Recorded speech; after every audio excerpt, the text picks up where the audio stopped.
Gini Cak Nun, ngapunten boten pakai bahasa Jawa, boten lancar. Kan saya di Jogja itu sebagai mahasiswa. Kemudian saya pernah mensurvei ke ini tentang agama. Kemudian saya pernah survei ke Bihara, tempat ibadahnya orang Buddha. Kemudian saya pernah ke gereja, ke tempat ibadahnya orang Kristen.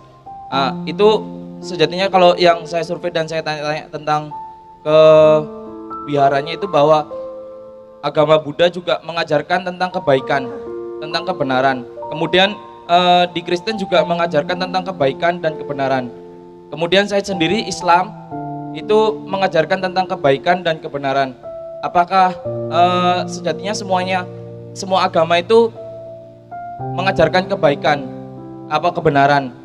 Apakah ada yang lebih kebaikan, agama yang lebih baik lagi, itu gimana Cak Nun? Kemudian apakah semua tentang agama itu bisa dipikirkan dengan akal?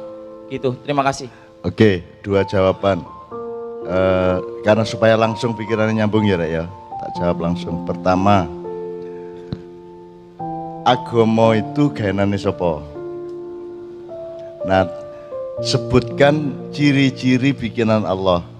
Misalnya ono kewajiban ibadah mahdhah. Yang menentukan kon sembayangku sapa, sing gawe gerake sapa? Allah dhewe ngongkon Kanjeng Nabi terus awake dhewe niru lak ngono. Itu namanya ibadah mahdhah. Kalau ndak punya ibadah mahdhah itu bukan agama. Ya, ini sih ya. Dik dirungono, Dik. Ya gitu ya. Oke, tapi itu juga ndak perlu dipersoalkan. Saya kasih yang kedua aja. Karena Allah kan secara bertahap menurunkan nabi-nabi. Puncaknya atau mutakhirnya khotamal ambiyanya siapa? Nabi Muhammad. Nah, sadurunge Nabi Muhammad itu Islam tak duduk. Yang dibawa Nabi Musa Islam bukan? Yang dibawa Nabi Isa, yang dibawa Nabi Daud, yang dibawa Nabi Ibrahim, bahkan Nabi Adam dewi Muslim taga, malaikat Muslim taga. Nah, jadi agama jane ono piro? Nah, tapi aja ngomong untuk toleransi ke Indonesia, anus itu disimpan dewi ning jero atimu. Gampangane ngene. Islam itu kelopo. Jadi Kanjeng Nabi itu wis jangkep al yauma akmaltu lakum dinukum wa atmamtu alaikum ni'mati wa raditu lakumul Islam madina. Jadi ku nek ibarat wiritan iku wis kelopo. Sebelum kelapa dia apa? Sebelum kelapa apa? Anda kenal kelapa enggak? Sebelum dia kelapa dia apa? Degan, sebelum degan cengkir, sebelum cengkir.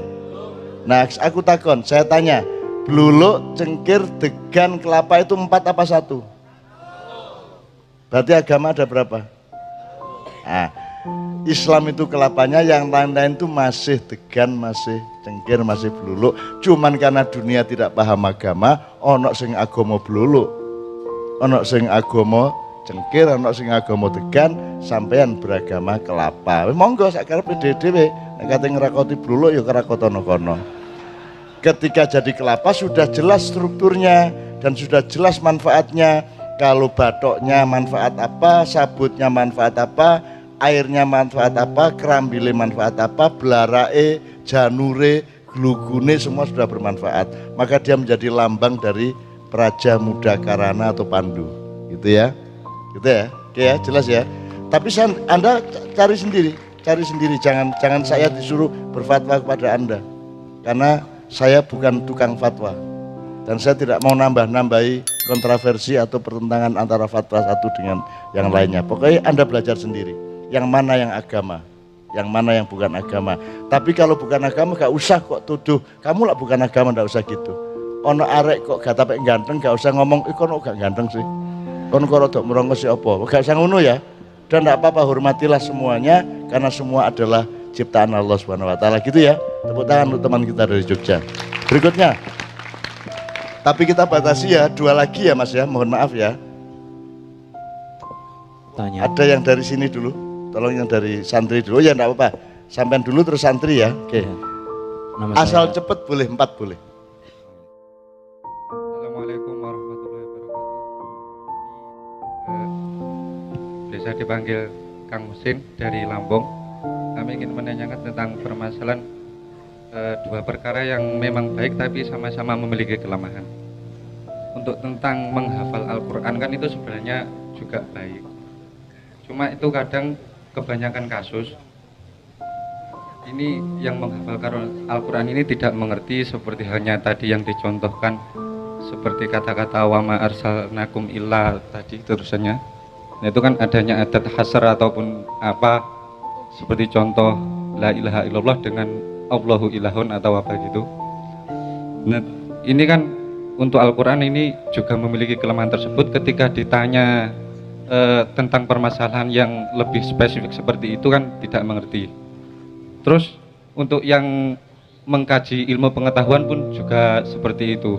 Memang mengerti hal tersebut tapi dia juga hafal Al-Quran. Nah ini ketika ada dua pilihan, disuruh menghafal Al-Quran atau mempelajari ilmu pengetahuan dulu, ini yang lebih dianjurkan untuk didahulukan ini yang mana? Karo ngono repot sih. Lapo kate didisikno kita iku kon ya karo-karone ae.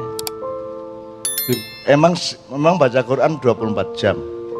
Maksudnya kan sampun usaha semaksimal mungkin tapi tidak bisa Karena kedua-duanya saling membantu. Kamu belajar pengetahuan, kamu mengagumi Quran.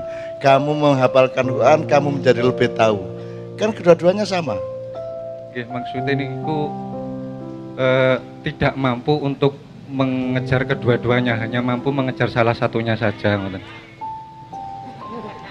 Apa? Maksudnya dari kami itu hanya memiliki kemampuan untuk jika mengejar ilmu pengetahuan ya mencari ilmu pengetahuan saja. Kalau nyambi itu terlalu berat.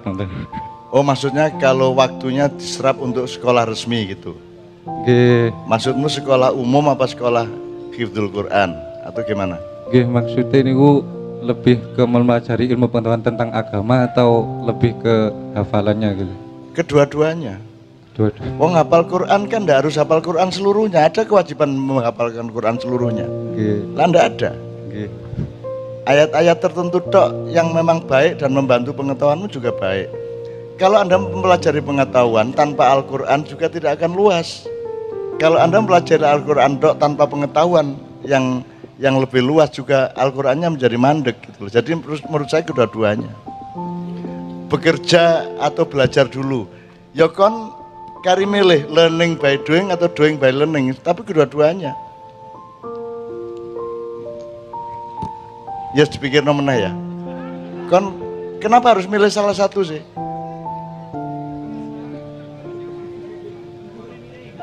Enggak, kamu setiap orang mampu kedua-duanya. Tinggal kadarnya dikurangi. Nah, anjane kaboten dikurangi tapi kerjakan kedua-duanya. Karena mau ndak mau pikirannya akan ke kedua-duanya. Misalnya dia membaca tadi ayat apa saja tadi, itu pasti pengetahuannya juga muncul. Kalau Anda belajar pengetahuan yang di luar Al-Quran, nanti akan muncul ayatnya juga. Jadi dia justru dialektis. Belajar Quran meningkatkan pengetahuan, belajar pengetahuan meningkatkan Quran, kan gitu. Kedua-duanya kerjasama. Metodemu, jadi soal metode gue ini. Lapo kadek, kon rabi sih tak nyambut gawe sih, ngono toh? Loh, ya nyambut gawe karo rabi karo nyambut gawe lah ngono sih. Lah ngono sih urip iku. Ngono lho, kon ojo mempersulit dirimu sendiri. Kon niku gak rabi, gak nyambut gawe. Jadi ya ngerti ya maksud saya. Oke, berikutnya supaya cepat. Ya, mana? Nama saya Imron Rosyadi dari Nganjuk. Jadi seperti ini, Pak. Tadi dikatakan bahwa tawasau bil haq yang saya terima, saya juga pernah menulis bahwasanya karena kebenaran saya menjadi salah. Jadi saya pernah terjun ke lapangan dan saya disuruh oleh koordinator saya bahwa saya harus melakukan suatu pekerjaan.